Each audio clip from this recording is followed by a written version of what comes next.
오늘 말씀의 주제를 한번 따라서 해볼까요? 부모 공경. 내 인생에서 가장 무거운 계명이다. 내 인생에서 가장 무거운 계명이 바로 부모 공경이다. 저보다 연상이신 분만 한번 따라서 해볼까요? 괜찮다. 저보다 연상이신 분만 한번 따라서 해봐요. 괜찮다. 자, 우리 부모님들이 보통 괜찮다, 애야 괜찮다 그렇게 말을 하는데 이 말은 진심일까요? 아니면 거짓일까요? 네, 거짓입니다. 나는 괜찮다. 나는 배 안 고프다. 나는 돈 안 줘도 괜찮다. 야, 자주 안 와도 괜찮아. 전화 자주 안 해도 괜찮아. 이 말은 거짓말이다. 괜찮다라는 이 말 속에 부모님의 진짜 마음은 무엇이겠습니까? 눈물겨운 배려다. 자녀를 향한 눈물겨운 배려다. 부모님이 자녀에게 부담이 되고 싶지 않다라는 마음이 이 괜찮다라는 그 속에 담겨 있다 이 말이에요. 그러나 오늘 본문에서 하나님은 결코 괜찮지 않다. 부모님은 괜찮지 않아. 그러니까 어떻게 하라고요? 부모를 공경하라. 부모는 결코 괜찮지 않으니까 부모를 공경하라. 부모 공경은 우리 하나님께서 명령하시기를 일륜지 대사 첫 번째 계명이라고 말씀을 하고 있습니다. 일륜 계명 중에 첫 번째 계명이다.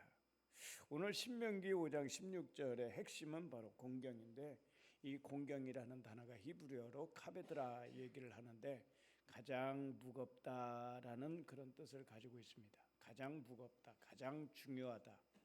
우리 장기 중에서 가장 무거운 장기가 무슨 장기인 줄 아세요? 가장 중요한 장기, 가장 무거운 것, 그런 의미를 가지고 있어요. 그래 이제 부모 공경은 결코 가볍게 여기지 말라는 하나님의 명령입니다. 하나님의 명령이면서 또 한 가지 하나님께서 오늘 본문 말씀에 하나님께서 약속을 담아주셨어요. 부모 공경하는 자에게 무슨 약속을 담아주셨을까요? 오늘 본문은 내 부모를 공경하라. 그리하면 내 하나님 여호와가 내게 준 땅에서 내 생명이 길고 복을 누리리라. 이 약속을 주셨어요. 부모 공경은 단순히 보답 차원에서 드리는 것이 아니다. 부모 공경은 하나님께서 그 속에 담겨주신 의미가 있는데 그게 바로 뭐냐면은 가정의 질서입니다. 가정의 질서예요. 가정의 질서가 무너지면은 이 부모 공경이 무너지면은 가정이 무너지는 것이고 가정이 무너지면은 사회가 무너지는 것이고 사회가 무너지면은 이스라엘 민족도 불투명해요. 무너질 수밖에 없습니다. 그래서 가정의 질서를 바로 세우고 사회가 국가가 바른 질서 가운데 잘 되고 그 땅에서 생명이 길기를 원하시는 것이 하나님의 뜻이다. 이것을 하나의 이야기로 정석으로 말하자면은 바로 그래요. 제가 종종 말씀을 드리는 것처럼 이스라엘의 가정에는 흔들 의자가 있는데 이 흔들 의자는 누구만 앉을 수 있느냐? 아버지만 앉을 수 있다. 이것을 누가 절대 질서를 누가 세우느냐 하면은 바로 어머니가 세워요. 모든 자녀들에게 절대 이 의자는 만지지도 말고 이 의자에 앉지도 마라. 왜? 아버지의 자리니까. 그리고 아버지는 또 그 자리에 앉지도 않아요. 이 자리는 아버지가 말씀하시기를 누구의 자리냐? 하나님의 자리다. 우리 가정의 주인은 하나님이시다. 그러니까 이 질서를 가정에서 만드는데 이 질서를 누가 세우느냐 하면 바로 어머니가 세우는 거예요. 어머니가 세울 때 어머니의 질서도 어머니에 대한 공경도 어머니에 대한 순종도 저절로 만들어지는 것이 바로 이 가정의 질서다. 가정의 질서가 바로 세워져야 사회가 질서가 있는 것이고 나라가 민족이 질서 있는 그런 국가가 되는 거예요. 그래서 하나님께서 강조하시는 것은 뭐냐? 강조하시는 것은 내게 준 땅에서 내 생명이 길고 복을 누려라. 부모 공경을 통해서 복을 누리고 내 생명이 길기를 바라는 것이 하나님의 말씀인 줄로 믿습니다. 자, 그러면은 성경의 믿음의 선진들은 부모 공경을 어떻게 했는가? 우리 성경에서 믿음의 선진들의 삶을 보니까 상황과 환경을 떠나서 부모들을 공경하고 부모들을 가장 중히 여겼다라는 사실을 우리는 말씀을 통해서 볼 수가 있습니다. 몇 명의 이제 믿음의 선진들의 사례를 보면 그렇습니다. 사무엘상 22장 3절로 4절에 보면은 다윗에 대한 이야기가 나와요. 다윗이 사울에게 쫓기고 있습니다. 광야에서 생활을 해요. 지금 언제 죽을지 모르는 그런 상황에서 병사들과 또 누구를 모시고요? 부모님들을 모시고 피난길에 올랐습니다. 부모님들은 아마 그렇게 생각을 했을 거예요. 내 아들이 사울에 의해서 쫓겨다니고 이처럼 광야에서 생활하는 그 모습을 볼 때에 부모님의 마음은 어떠할까요? 부모님의 마음은 아마 찢어질 겁니다. 굉장히 고통스러울 거예요. 다윗의 마음, 아들의 마음은 또 어떨까요? 부모님들을 광야에서 이렇게 생활하게 하는 것 자체가 죄스럽다고 생각을 하지 않았을까요? 그래서 부모님들을 좀 편히 모시고 싶어요. 안전하게 모시고 싶어요. 그래서 거기에 보면은 모압 왕에게 찾아가서 모압 왕에게 부탁을 합니다. 우리 부모님들을 조금 거두어 달라고, 우리의 부모님들의 생명을 지켜달라고, 우리 부모님들이 거할 수 있는 거처를 조금 마련해 달라고. 어떻게 이스라엘의 왕이 될 사람이 모압 왕에게 찾아가서 그런 얘기를 할 수가 있었을까요? 연고입니다. 혈연 연고로 찾아가게 된 거예요. 다윗 왕의 증조 할머니가 누구냐 하면은 좀 이따 얘기를 하겠지만은 룻입니다. 룻이 모압 여인이에요. 시어머니 나오미를 따라서 이스라엘로 와서 이스라엘의 하나님, 어머니의 하나님이 나의 하나님이 되고 그 모압 여인의 고향이 바로 모압이다 이 말이에요. 증조 할머니의 혈연 연고를 통해서 모압 왕에게 그런 부탁을 드릴 수 있었고 또 다윗을 통하여서 부모님이 또 안전하게 모실 수 있었다라는 사실, 다윗에게서 우리는 공경을 배우게 됩니다. 또 창세기 46장 29절에 보면은 요셉에 대한 공경을 보게 되죠. 요셉은 형들의 미움에 의해서 부모님과 생이별을 한 사람이 바로 요셉이에요. 얼마나 부모님이 보고 싶었겠습니까? 그런데 부모님을 만날 수 있다라는 이 소식이 전해지자 직접 수레를 몰고 가서 부모님을 만나요. 목을 어긋맞겨. 얼마나 감동이었을까요? 얼마나 슬픔이었을까요?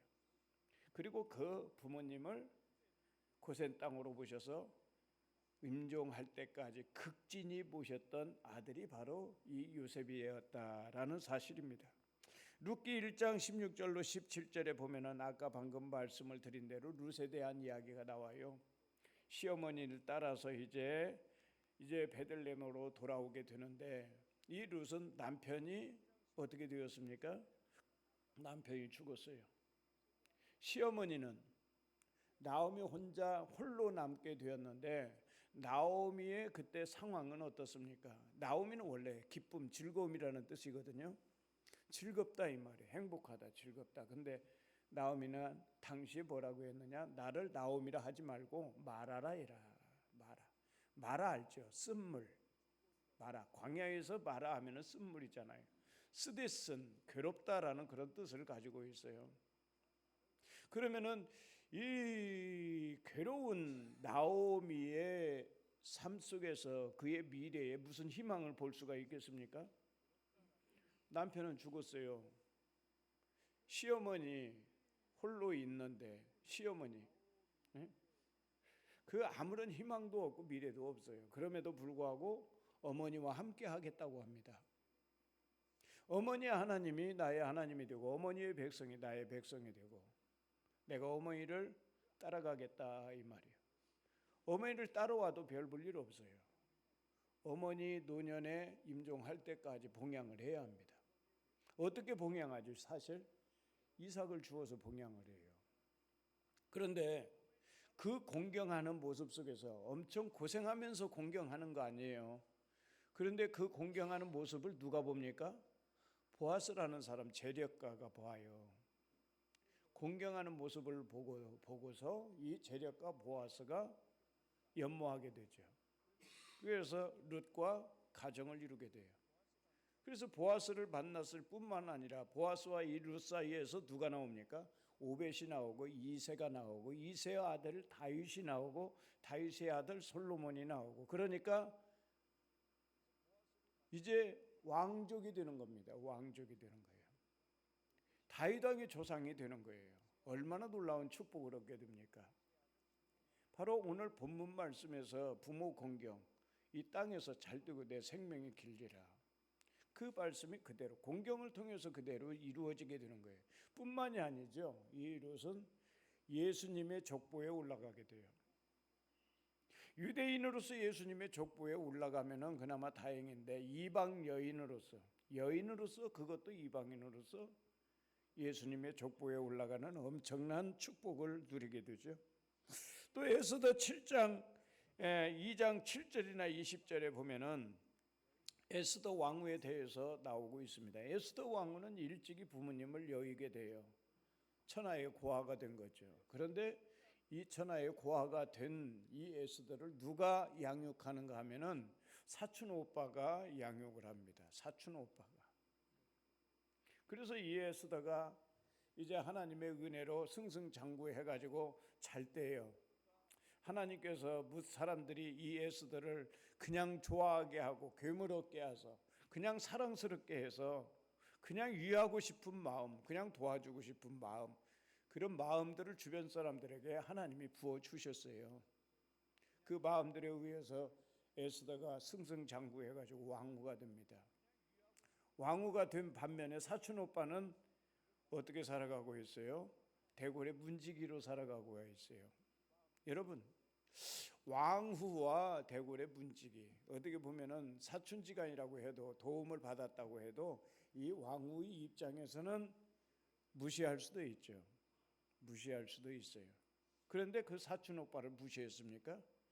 친부모처럼 여기고 여전히 그 사촌 오빠를 따르고, 사촌 오빠한테 믿음을 배운 대로, 양육 받은 대로 이 사촌 오빠를 친부모처럼 공경하는 에스더를 보게 됩니다.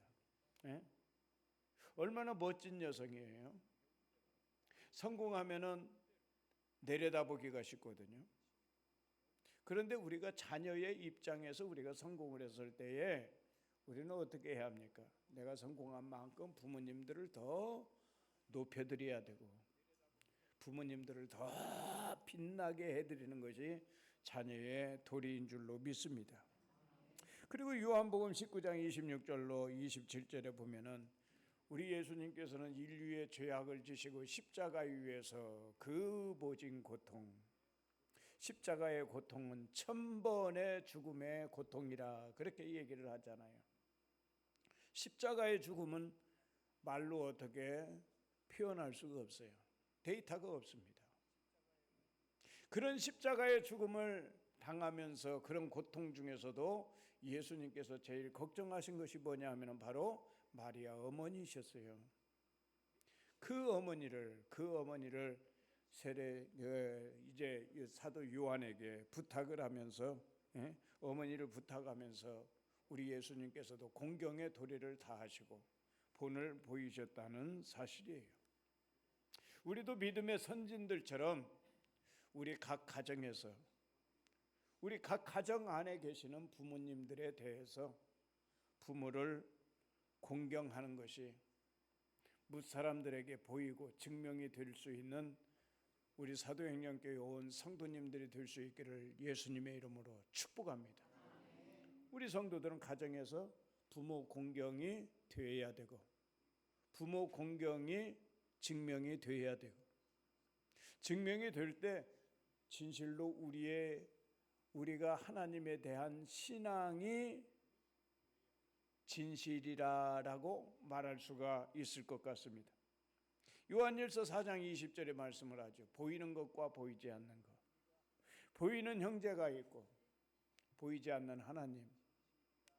보이는 부모님이 계시고 보이지 않는 하나님이 계시는데, 보이는 형제나 보이는 부모님을 제대로 사랑하지 못하고 공경하지 못하면은 어찌 보이지 않는 하나님을 사랑하고 섬긴다라고 말할 수가 있겠느냐, 이 말이에요. 우리의 모습을 누가 보느냐? 세상 사람들은 다 보고 압니다. 한번 따라서 해봐요. 알아요. 우리가 말을 하지 않아도 우리는 숨기고 있는 것 같다 하더라도, 우리의 공간인, 우리의만의 공간인 것 같더라도 우리는 우리의 모든 삶이 세상 사람들한테 다 보이고 세상 사람들이 알고 있다, 이 말이에요. 하나님을 사랑한다고 하면서 가정 안에서 부모 공경도 안 하고 사랑하지 못한다라면 세상 사람들이 뭐라고 하겠습니까? 그러나 우리가 가정에서도 부모 공경에 대해서 최선으로 다 잘 섬기고 하나님을 진실로 사랑하는 그런 삶을 살아갈 때 세상 사람들은 뭐라고 하겠습니까? 우리 곁으로 다가오겠죠. 우리 아이들도 신앙생활을 했으면 좋겠다. 우리 아이들도 하나님을 사랑하고 가정을 사랑하고 부모를 공경하는 그런 아이들이 되게끔 하기 위해서 세상 사람들이 아마 우리 교회에 우리가 전도하지 않아도 보낼 거 아닙니까? 우리는 세상 사람들을 돕고 세상 사람들을 구제하고 우리가 전도하고 선교하기 전에 나를 낳아준 부모에게 예수의 향기를 가장 많이 드러내야 된다라는 사실. 성경에 나와 있는 여인처럼 향유 옥합을 우리는 누구 앞에서 깨트려야 되느냐? 가정에서 깨트려야 돼요. 세상에서 깨트리기 전에, 세상에서 향내를 드러나기 전에 우리는 가정에서, 또 가정에서 가장 먼저 우리는 누구에게 이 향기를 드러내야 되느냐? 바로 부모님에게. 부모님에게 향기를 드러낼 수 있어야 된다. 우리 성도들이 부모님들을 공경하는 그 뒷모습을 세상 사람들은 바라볼 것이고, 부모를 공경하는 그 모습을 통해서 세상 사람들은 감동할 것입니다. 부모를 공경하는 그 모습, 뒷모습을 바라보면서 우리의 자녀들도 마음에 다짐하고 결단하게 될 거예요. 나도 나중에 커서 어른이 되어서 우리 어머니를 저처럼 모셔야 되겠다. 우리 아버지를 우리 엄마 아빠처럼 저렇게 모셔야 되겠다라고 아이들도 미래를 그 마음속에 그림을 그려가는 거예요. 그러면 우리는 어떻게 부모를 공경할 것인가? 첫째, 한번 따라서 해봅시다. 부모님 말씀에 귀 기울이자. 부모님 말씀에 귀 기울이자. 지인이 하는 얘기를 들었어요. 지인이 치매 어머니를 둔 아들에 대한 이야기인데, 치매를 겪으시는 어머니가 똑같은 말씀을 계속 반복을 하세요. 한 번이 아니고 수십 번이 아니고 수백 번 반복을 합니다. 그런데 그 아들은 매번 처음 듣는 것처럼 엄마 얼굴에 가까이 하면서 엄마에게 눈을 맞추면서 엄마, 아 그래? 아 그래? 아 그렇구나. 계속 장단을 맞추는 거예요. 여러분, 치매를 겪으시는 부모님이 계속해서 말을 반복할 때 보통 사람들은 뭐라고 얘기를 합니까? 이번에 하면은 아마 100번도 넘을 거예요. 골백번도 넘게 말씀을 하셨어요. 저는 그렇게 생각을 합니다. 어머니가 말씀하시는데 계속해서 그것을 우리가 숫자로 입력이 된다는 것은 어머니 이야기를 정보로 생각을 하는 것이고, 정보로 생각을 하는 것이고, 이 아들 같은 경우는 제 생각에는 그래요. 어머니가 평생에 살아오신 생애 속에서 각인되었던 그런 이야기, 잊을 수 없었던 그런 이야기, 그런 이야기가 계속 되풀이되는 것이거든요. 반복되지만은 수십 수백 번, 골백 번 하는 그 이야기는 바로 어머니의 인생이고, 어머니의 인생 드라마고, 어머니의 인생 역사라는 사실이에요. 여러분, 그 아들이 얼마나 멋집니까? 매번 처음 듣는 것처럼 눈을 맞추고, 매번 처음 듣는 것처럼 반응하고, 아, 그렇구나. 아, 그래. 그래, 엄마 하면서 우리 한번 생각을 해봅시다. 귀를, 어머니가 그렇게 말씀을 하시더라도 우리가 귀를 기울일 수 있는 것이 가능할까요? 아니면 불가능할까요? 전혀 불가능한 것은 아니다라고 생각을 합니다. 어머니 말씀하실 때 우리가 반응은 못하더라도 들을 수는 있잖아요. 타박하고 면박 주기 전에 그냥 듣기만 할 수도 있잖아요. 여러분, 그 음성이 나중에 얼마나 그리운 줄 아세요? 제가 아버님을 이제 마지막 이제 보내실 때쯤 해서는 한 석 달의 병원을 한번 서울로 갔었는데, 이제 시간이 조금 더 흐르니까 한 달에 한 번 서울을 가야 되고, 또 시간이 더 흐르다 보니까 일주일에 서울을 한 번씩 다녀와야 돼요. 그러면은 형님 모시고 어머님 모시고 아버님 모시고 서울을 갔다 오면은, 저는 원래 말이 없으니까 저희 아버님하고 저하고는 그냥 몇 마디 안 해요, 서울 갔다 오는 동안. 그런데 우리 어머님은 말씀을 참 좋아하셔요. 우리 형님도 좋아하시고, 그래서 우리 형님하고 우리 어머님은 중앙방송이고 나는 지역방송이고, 중앙방송 아나운서가 한번 말씀을 시작하면은 계속해서 말씀을 하세요. 자, 그 어머님의 말씀이 그리울 것 같아서, 나중에 어머님이 가시고 나면은 그리울 것 같다 하면서 제가 서울 가는 동안 계속 녹취를 해놨어요. 그것이 몇 편 됩니다. 요즘도 그것을 자주 들어요. 제가 식후에 가끔 이렇게 아파트 몇 바퀴 돌면서 이제 녹음을 계속해서 이렇게 듣는데, 어머니의 목소리가 왜 이렇게 그리운지요?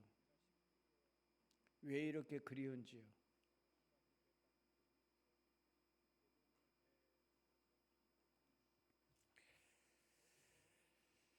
저는 휴대폰 속에 아버님의 이름을 바꿨어요.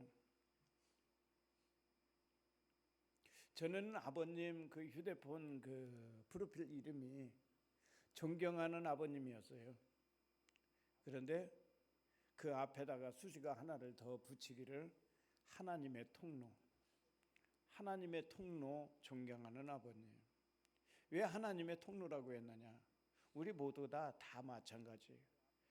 내가 이 땅에 있게 된 것, 내 인생을 하나님께서 이 땅에 존재케 한 그 하나님의 역사 가운데 나의 통로로 부모님을 사용하신 거예요. 부모님이 없으면 우리는 생명이 없고 이 인생이 있을 수가 없는 거죠. 그 부모님 하나님께서 통로를 삼으시고 우리에게 부모님을 주셨는데, 이 부모님들에게 따뜻한 언어 생활을 조금 우리가 따뜻한 언어 생활을 해야 할 수 있으면 좋겠다. 부모님 살아 생전에는 부모님이 아버님이 뭐 말씀을 하시더라도 단답형이었어요. 예 아니면 아니요. 더 이상 아버님하고는 왜 이렇게 대화가 안 되는지, 어렸을 때부터 엄하게 커서 그런지는 모르겠지만은 아무튼 대화가 잘 안 됐었어요. 그런데 지금은 대화할 수도 없지만은 사진을 보면서 매일 아버님하고 자주 이야기를 합니다. 예전에는 그러지를 못했지만 요즘은 다정하게, 따뜻하게, 친근하게 사랑하는 그런 언어를 통해서 계속 사진 보면서 이야기를 해요. 지금은 같이 이렇게 대화를 주고받을 수 없는 그런 상황이 되다 보니까 얼마나 마음이 짠한지요. 이것을 내가 부모님이 살아 계실 적에 내가 언어 생활이 조금 바뀌었다라면 얼마나 더 좋았을까? 얼마나 더 좋았을까? 사진을 보면서 죄송해요.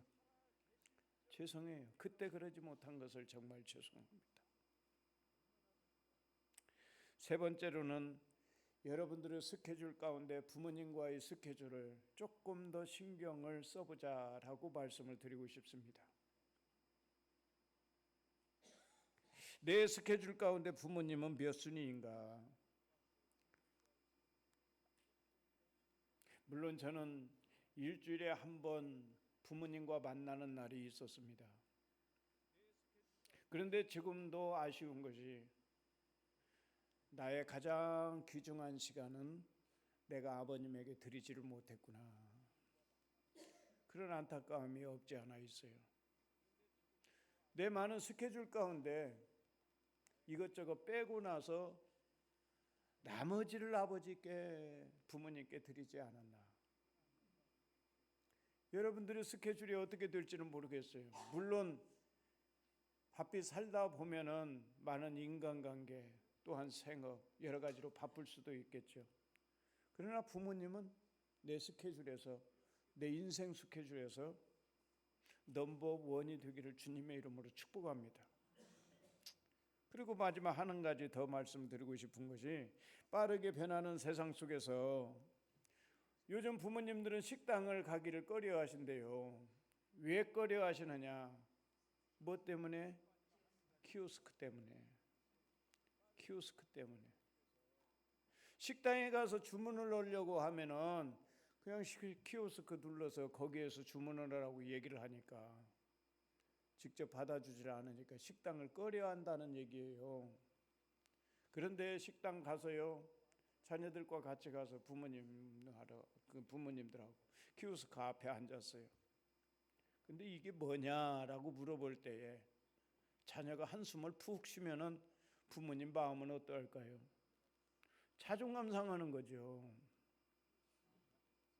부모님이 제대로 잘 누르지 못하고 이것저것 헤매고 있을 때에 손 치워봐.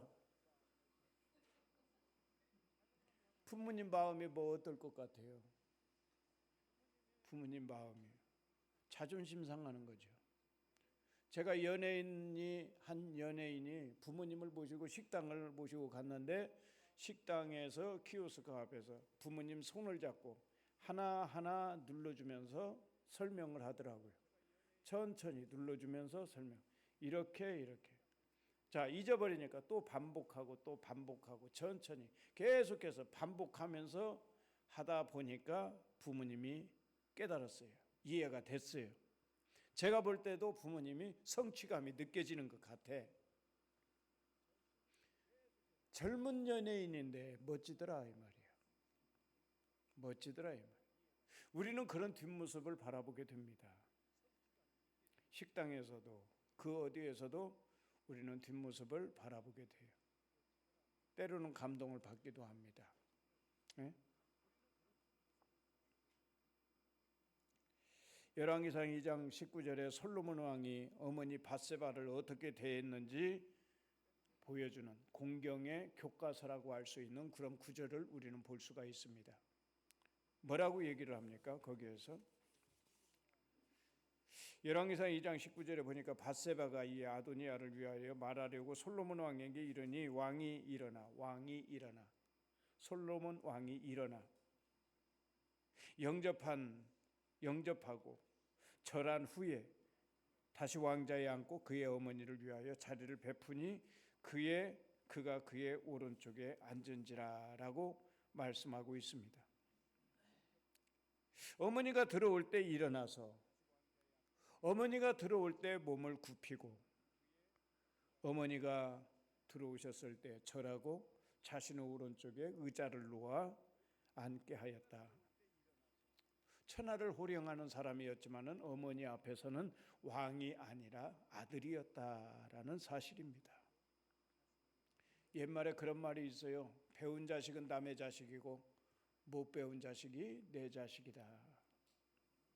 배운 자식이 왜 남의 자식입니까? 배운 자식은 배웠다고 해서 멀리 가서 살고,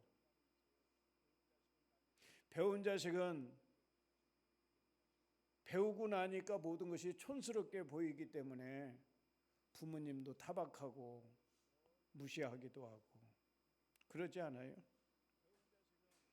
그래서 남의 자식이다 이 말이에요. 그러나 못난 자식은 어떻습니까?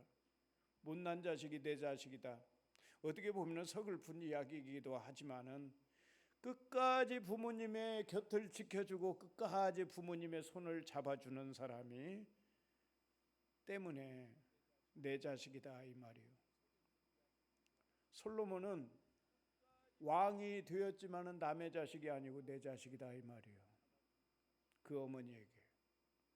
서두에 말씀을 드렸던 믿음의 선진들이 바로 그랬어요. 다윗도 남의 자식이었습니까?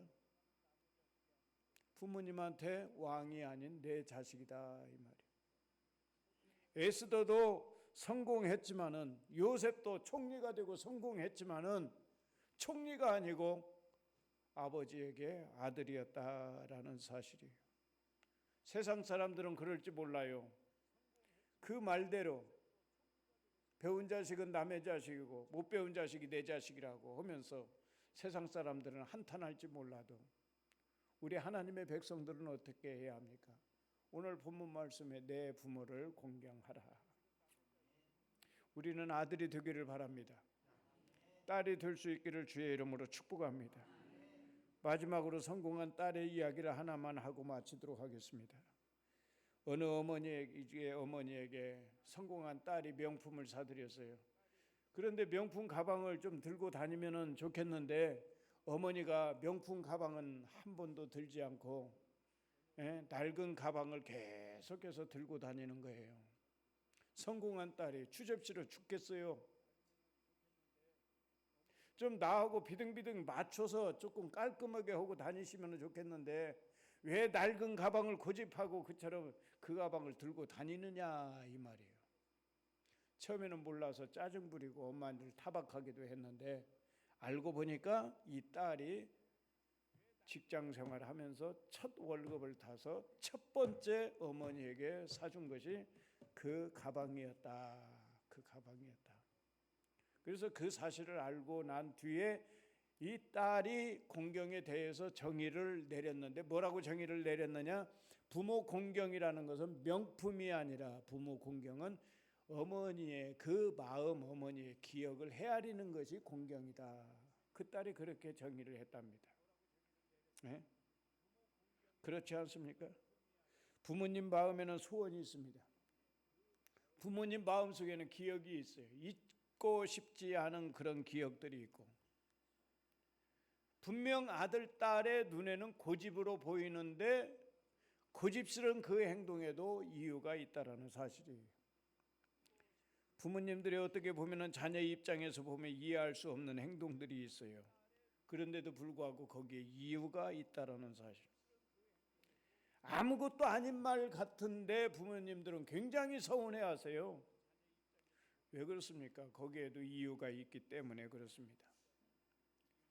부모님들이 입원까지만 하고 이제는 안 해야 되는데 하면서도 또 집착을 합니다. 거기에도 이유가 있어요. 부모님이 자꾸 그만하라는데도 간섭하고 끼어드는데도 이유가 있고요. 부모님이 괜찮다 하시는데도 이유가 있고. 공경이 뭡니까? 공경은 명품을 사드리려고 하지 마시고 마음을 편안하게 해드리는 겁니다. 부모님의 마음의 소원이 무엇인가 헤아리는 것이고 부모님 마음의 기억에 어떤 기억을 가지고 있는지 이것을 헤아리고 잘 살펴드리는 것이 바로 공경이고 이것이 효도다 이 말이에요. 이 공경과 효도가 먼저 가정에서 이루어지고 가정에서 옥합이 깨트려지는 여러분들이 되기를 다시 한번 예수님의 이름으로 축복합니다. 기도하겠습니다. 하나님 감사합니다.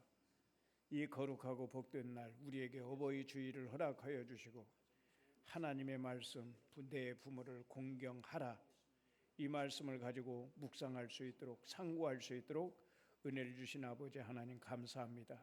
믿음의 선진들처럼 성공한 아들 딸들이 아니라 부모님에게 진짜 아들과 진짜 딸들이 되게 하여 주옵소서. 예수님의 이름으로 축복하고 기도하옵나이다. 아멘.